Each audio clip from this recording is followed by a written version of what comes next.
Hello everyone, my name is Umesh Rajoria. जब हम किसी भी ऑब्जेक्ट को किसी हाइट से ड्रॉप करते हैं या फिर वर्टिकली ऊपर की तरफ फेंकते हैं तो इन दोनों ही कंडीशंस में अर्थ की ग्रेविटी की वजह से उस ऑब्जेक्ट के ऊपर एक ग्रेविटेशनल फोर्स लगता है। इस वीडियो में हम अर्थ के इसी ग्रेविटेशनल फोर्स के अंडर किसी भी ऑब्जेक्ट के वर्टिकल मोशन को स्टडी करने वाले हैं। तो चलिए शुरू करते हैं। अब अगर हम एयर रेजिस्टेंस को नेग्लिजिबल मान लें तो अर्थ के ग्रेविटेशनल फोर्स की वजह से बॉडी का जो एक्सेलरेशन होता है उसे हम एक्सेलरेशन ड्यू टू ग्रेविटी कहते हैं और इसे स्मॉल जी के सिंबल से रिप्रेजेंट किया जाता है। अर्थ की सरफेस के आसपास एक्सेलरेशन ड्यू टू ग्रेविटी की वैल्यू होती है 9.8 मीटर पर सेकंड स्क्वायर। और जैसा कि हम जानते हैं कि ग्रेविटेशनल फोर्स हमेशा ऑब्जेक्ट्स के ऊपर वर्टिकली डाउनवर्ड डायरेक्शन में लगता है, इसलिए जो एक्सेलरेशन ड्यू टू ग्रेविटी होगा इसकी डायरेक्शन भी वर्टिकली डाउनवर्ड डायरेक्शन में होगी। तो चलिए अब हम फर्स्ट केस स्टडी करते हैं जिसमें हम किसी भी ऑब्जेक्ट को किसी हाइट से ड्रॉप करेंगे। मान लेते हैं कि इस फुटबॉल को हमने अर्थ की सरफेस से h हाइट से ड्रॉप किया है। ड्रॉप करते टाइम इस फुटबॉल की जो इनिशियल वेलोसिटी है वो 0 होगी। अब फुटबॉल जैसे जैसे नीचे मूव करेगी ग्रेविटेशनल फोर्स की वजह से इसकी स्पीड इंक्रीज होती जाएगी। मान लेते हैं कि जब ये फुटबॉल ग्राउंड से टकराएगी तो उस कंडीशन में इसकी वेलोसिटी इंक्रीज होते होते हो जाती है v।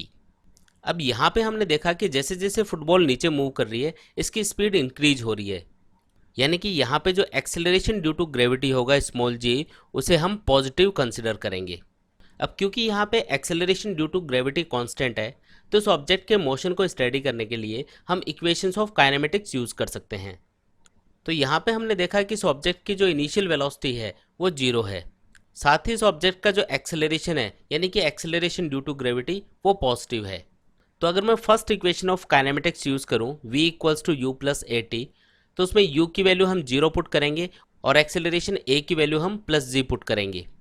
तो इससे इक्वेशन बन जाती है v equals to g t. यहाँ पर हमको ध्यान रखना है कि ये जो t है ये वो टाइम है जो इस फुटबॉल को हाइट h से ग्राउंड लेवल तक आने में लगा है, यानी कि ये फुटबॉल जब ग्राउंड से टकराएगी तो उस कंडीशन में इसकी जो फाइनल वेलोसिटी होगी उसको लिखा जा सकता है v equals to g t. अब अगर हम इसी तरीके से second equation of kinematics use करें जो कि है s equals to u t plus half a t square, तो उसमें अगर मैं u की वैल्यू 0 पुट कर दूं और एक्सेलरेशन a की वैल्यू प्लस g पुट कर दूं, और क्योंकि यहाँ पे जो ऑब्जेक्ट है वो वर्टिकली मूव कर रहा है इसलिए ऑब्जेक्ट के डिस्प्लेसमेंट को अगर हम h से रिप्रेजेंट कर दें तो ये इक्वेशन बन जाती है h equals to 1/2 g t square. तो इस इक्वेशन को यूज़ करके हम फाइंड कर सकते हैं कि इस ऑब्जेक्ट को ग्राउंड लेवल तक आने में कितना टाइम लगेगा, या फिर हमें ये पता हो कि इस ऑब्जेक्ट को ग्राउंड लेवल तक आने में कितना टाइम लगा है, तो हम इस इक्वेशन को यूज़ करके फाइंड कर सकते हैं कि इस ऑब्जेक्ट को हमने किस हाइट से ड्रॉप किया होगा। अब इसी तरीके से अगर हम third equation of kinematics use करें v square minus u square equals to 2as, और इस इक्वेशन में पार्टिकल की इनिशियल वेलोसिटी यानी u की वैल्यू 0 पुट कर दें और एक्सेलरेशन a की वैल्यू प्लस g पुट कर दें, तो इक्वेशन बन जाती है v square equals to 2gh। यानी कि अगर हमें ये पता हो कि ऑब्जेक्ट को किस हाइट से हमने ड्रॉप किया है तो इस इक्वेशन को यूज़ करके हम फाइंड कर सकते हैं कि जब ऑब्जेक्ट ग्राउंड लेवल से टकराएगा तो उस कंडीशन में उसकी फाइनल वेलोसिटी क्या होगी। कोई भी पार्टिकल nth सेकेंड में कितना डिस्टेंस कवर करता है इसको कैलकुलेट करने के लिए जो हम fourth equation of kinematics use करते हैं Sn equals to u plus 1/2 a into 2n minus 1। इस इक्वेशन में अगर हम पार्टिकल की इनिशियल वेलोसिटी u को 0 पुट कर दें और एक्सेलरेशन a को अगर हम प्लस g पुट कर दें तो इक्वेशन बन जाती है H n equals to g/2 2n minus 1। यानी कि इस इक्वेशन को यूज़ करके हम फाइंड कर सकते हैं कि किसी भी nth सेकेंड में पार्टिकल कितना हाइट कवर करेगा।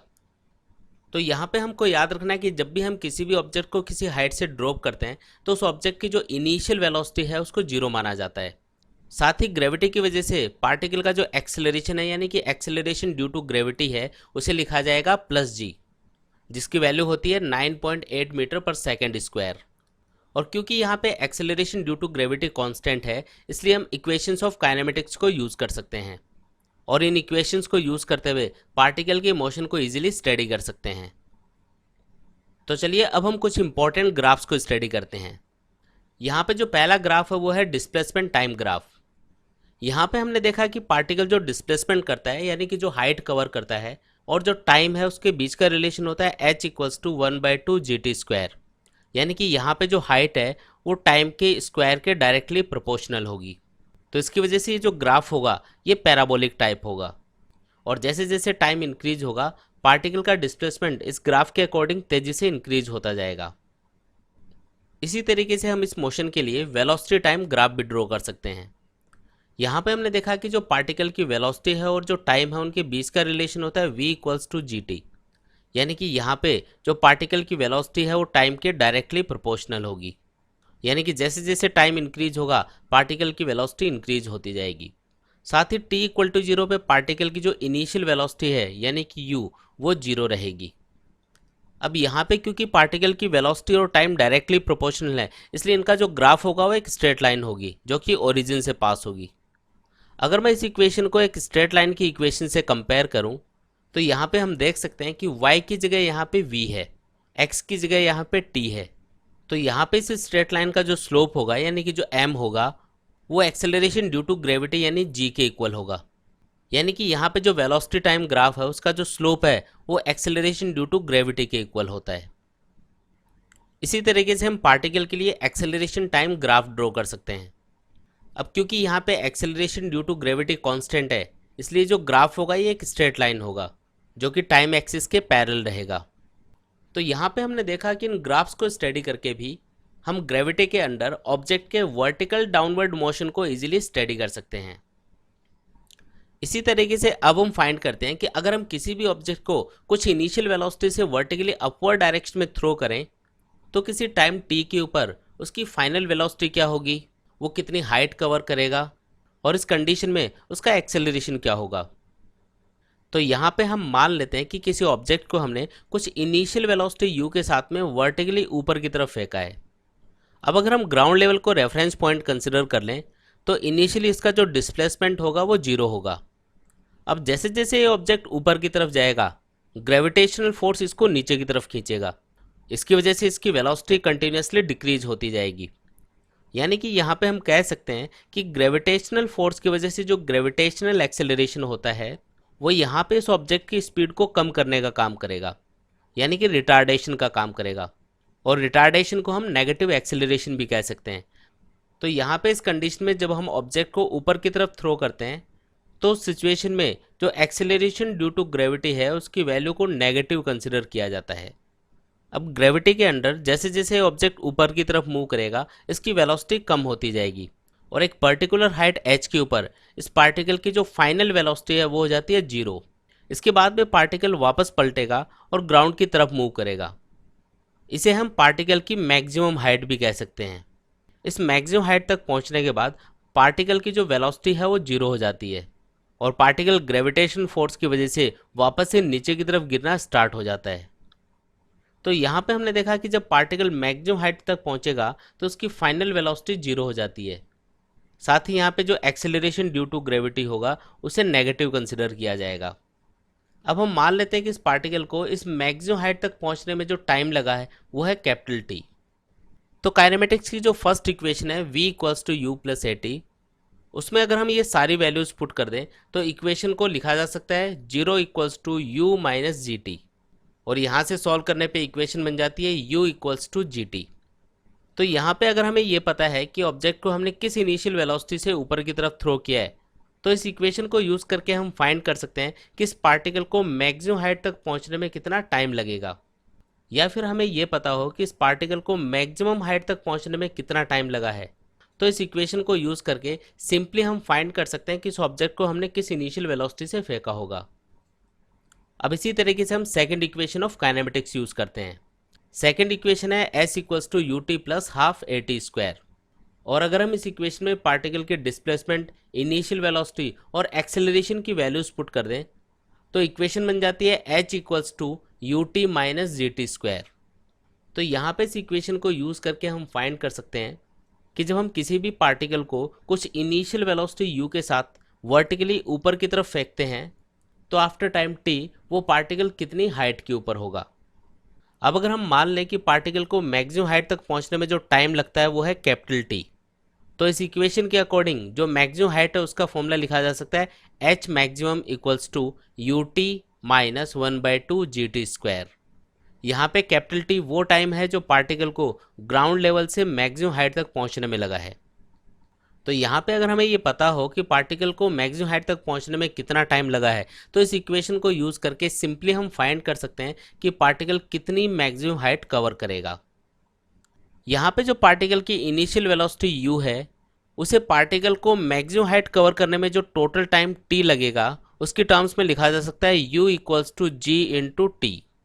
तो यहाँ पे इस इक्वेशन में अगर हम u की वैल्यू पुट कर दें तो इक्वेशन बन जाती है h maximum equals to g t into t minus 1/2 g t square. और जब हम इसे सॉल्व करेंगे तो पार्टिकल की मैक्सिमम हाइट का फॉर्मूला बन जाता है h maximum equals to 1/2 g t square. तो यहाँ पे हमने देखा कि जो पार्टिकल की मैक्सिमम हाइट है और पार्टिकल को मैक्सिमम हाइट कवर करने में जो टाइम t लगेगा, उसके बीच का रिलेशन होता है h maximum equals to 1/2 g t square. अब हम जानते हैं कि जो थर्ड इक्वेशन ऑफ काइनेमेटिक्स है वो होती है v square equals to u square plus 2as। इस इक्वेशन में अगर हम एक्सेलरेशन की वैल्यू -g पुट कर दें और पार्टिकल के डिस्प्लेसमेंट को h से रिप्लेस कर दें तो इक्वेशन बन जाती है v square equals to u square minus 2gh। यानी कि जब पार्टिकल इनिशियल वेलोसिटी u के साथ में वर्टिकली अपवर्ड डायरेक्शन में मूव कर रहा होता है, तो किसी पर्टिकुलर हाइट के ऊपर उसकी जो वेलोसिटी होगी उसे लिखा जा सकता है v equals to under root of u square minus 2gh। और इससे हम उस पार्टिकल की हाइट h के ऊपर फाइनल वेलोसिटी फाइंड कर सकते हैं। हम जानते हैं कि जब पार्टिकल वर्टिकली अपवर्ड डायरेक्शन में मूव कर रहा होता है तो मैक्सिमम हाइट पर पहुंच के उसकी फाइनल वेलोसिटी 0 हो जाती है। तो इस इक्वेशन में अगर हम पार्टिकल की फाइनल वेलोसिटी v को 0 पुट कर दें और h की जगह h मैक्सिमम पुट कर दें तो इक्वेशन बन जाती है 0 equals to u square minus 2gh maximum. और यहाँ से सॉल्व करने पे इक्वेशन को लिखा जा सकता है u square equal to 2gh maximum. यानी कि अगर हमें पार्टिकल की इनिशियल वेलोसिटी पता है जिससे हमने पार्टिकल को वर्टिकली अपवर्ड डायरेक्शन में थ्रो किया होगा, तो इस इक्वेशन को यूज़ करके हम इजीली ये फाइंड कर सकते हैं कि पार्टिकल कितनी मैक्सिमम हाइट तक जाएगा। तो यहाँ पे हमको याद रखना है कि जब भी पार्टिकल किसी इनिशियल वेलोसिटी u के साथ में वर्टिकली अपवर्ड डायरेक्शन में मूव कर रहा होता है तो उस पार्टिकल का जो एक्सेलरेशन है, एक्सेलरेशन ड्यू टू ग्रेविटी, वो नेगेटिव कंसिडर किया जाएगा। साथ ही एक पर्टिकुलर मैक्सिमम हाइट तक पहुँचने के बाद में पार्टिकल की जो फाइनल वेलोसिटी है वो 0 हो जाती है और वहाँ से पार्टिकल वापस पलटता है और डाउनवर्ड डायरेक्शन में मूव करता है। साथ ही क्योंकि यहाँ पे हमने एक्सेलरेशन ड्यू टू ग्रेविटी को कांस्टेंट माना है, इसलिए हम इक्वेशंस ऑफ काइनेमेटिक्स यूज़ कर सकते हैं और उन इक्वेशंस को यूज़ करके पार्टिकल के वर्टिकल अपवर्ड मोशन को इजीली स्टडी कर सकते हैं। तो चलिए अब हम कुछ इंपॉर्टेंट पॉइंट्स को डिस्कस करते हैं। हमें याद रखना है कि जब भी हम किसी भी पार्टिकल को वर्टिकली अपवर्ड डायरेक्शन में थ्रो करते हैं तो एक मैक्सिमम हाइट तक पहुँचने के बाद में पार्टिकल वापस से पलटता है और ग्राउंड की तरफ मूव करता है। उस मैक्सिमम हाइट पे पार्टिकल की जो वेलोसिटी है वो एक इंस्टेंट के लिए 0 हो जाती है और उस मैक्सिमम हाइट को कवर करने के बाद में पार्टिकल ग्रेविटेशनल फोर्स की वजह से वापस से ग्राउंड की तरफ मूव करता है। साथ ही हमको याद रखना है कि जब भी हम ग्राउंड लेवल से किसी भी ऑब्जेक्ट को ऊपर की तरफ थ्रो करते हैं तो उस पार्टिकल को मैक्सिमम हाइट तक पहुंचने में जो टाइम लगेगा उतना ही टाइम पार्टिकल को वापस से ग्राउंड लेवल तक आने में लगता है। यानी कि जो पार्टिकल है वो ग्राउंड लेवल से मैक्सिमम हाइट तक पहुंचने में और मैक्सिमम हाइट से वापस से ग्राउंड लेवल तक आने में इक्वल टाइम लेगा। यानी कि सिंपली हम कह सकते हैं कि जो पार्टिकल का अप फ्लाइट और डाउन फ्लाइट का टाइम है वो इक्वल रहेगा। पार्टिकल को ग्राउंड लेवल से मैक्सिमम हाइट तक पहुंचने में जो टाइम लगता है उसका फॉर्मूला होता है t equals to u upon g, और इतना ही टाइम पार्टिकल को मैक्सिमम हाइट से वापस ग्राउंड लेवल तक आने में लगेगा। यानी कि जो टोटल टाइम ऑफ फ्लाइट है पार्टिकल का वो रहेगा 2t, जिसे हम 2u अपॉन जी भी लिख सकते हैं। वर्टिकल अपवर्ड मोशन में हमको याद रखना है कि जब भी पार्टिकल ग्राउंड लेवल से सेम हाइट पे होता है उसकी स्पीड सेम रहेगी। यानी कि पार्टिकल के मोशन के दौरान ग्राउंड लेवल से सेम हाइट के ऊपर चाहे पार्टिकल ऊपर की तरफ जा रहा हो या नीचे की तरफ आ रहा हो, उसकी स्पीड सेम रहेगी। तो चलिए अब हम वर्टिकल अपवर्ड मोशन के लिए कुछ इंपॉर्टेंट ग्राफ्स को स्टडी करते हैं। यहाँ पे ये जो पहला ग्राफ है ये डिस्प्लेसमेंट और टाइम के बीच में है।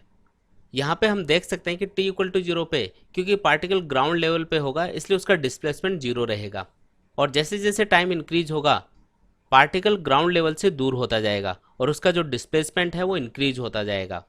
जब particle t equal to u upon g time के ऊपर मैक्सिमम हाइट तक पहुँच जाता है तो उस कंडीशन में पार्टिकल का जो डिस्प्लेसमेंट है वो मैक्सिमम होता है और इसकी वैल्यू होती है यू स्क्वायर अपॉन 2g।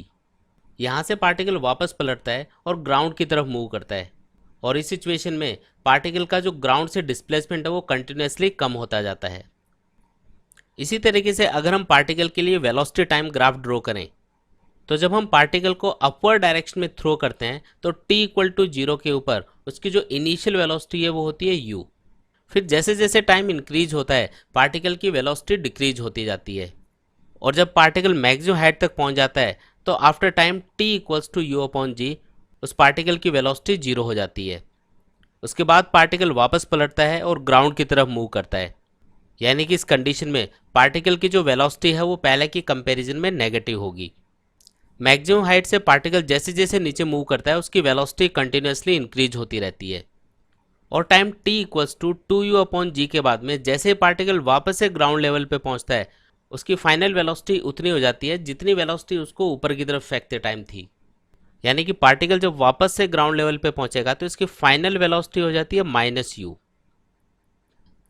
और इसी तरीके से अगर हम पार्टिकल के वर्टिकल अपवर्ड मोशन के लिए एक्सेलरेशन टाइम ग्राफ ड्रॉ करें तो हम जानते हैं कि वर्टिकल अपवर्ड मोशन के लिए पार्टिकल का जो एक्सेलरेशन है वो नेगेटिव होता है।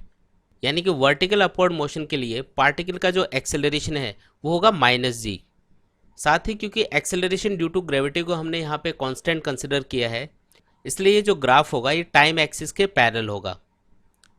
तो गाइज इस वीडियो में हमने ग्रेविटी के अंडर किसी भी पार्टिकल के वर्टिकल मोशन को डिटेल में स्टडी किया।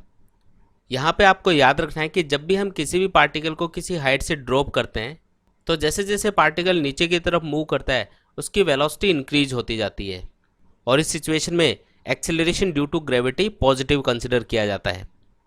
और जब हम किसी भी पार्टिकल को अपवर्ड डायरेक्शन में थ्रो करते हैं तो ग्रेविटेशनल फोर्स की वजह से पार्टिकल की वेलोसिटी कंटिन्यूसली कम होती जाती है और इस कंडीशन में acceleration due to gravity negative consider किया जाता है। तो गाइज आई होप आप लोगों को ये वीडियो पसंद आया होगा। तो मिलते हैं एक न्यू वीडियो के साथ, तब तक के लिए take care and good bye.